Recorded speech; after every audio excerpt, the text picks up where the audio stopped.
میں یقین کیجئے سلمان صاحب اتنا حیران ہوا جب میں نے یہ حدیث پڑھی، مجھے سمجھ نہ آئی مانگ کیا رہے ہیں۔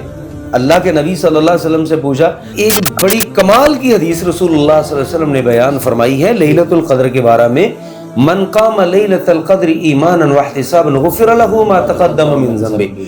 اللہ کے پیغمبر علیہ السلام نے فرمایا جس نے وہ لیلۃ القدر پالی، اللہ نے اس کو دے دی، اللہ رب العزت اس کے سارے صغیرہ گناہ معاف فرما دیں گے۔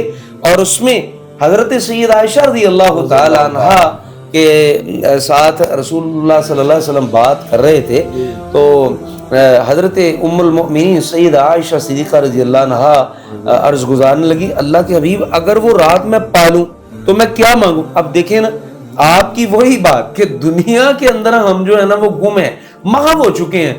میں یقین کیجئے سلمان صاحب اتنا حیران ہوا جب میں نے یہ حدیث پڑھی، مجھے سمجھ نہ آئی مانگ کیا رہے ہیں۔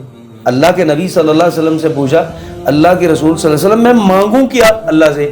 اللہ کے رسول صلی اللہ علیہ وسلم نے کوئی مال مانگنے کا نہیں کہا، کوئی دنیا کا جاہ و جلال، کوئی گاڑیاں بنگلے، کوئی روپیہ پیسہ۔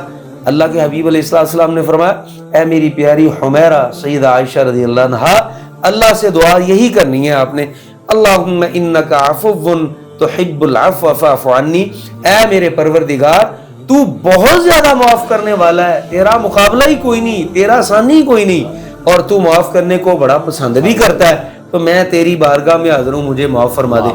پتہ چلتا ہے جس بندے کی معافی ہو گئی وہ کامیاب ہو گئی۔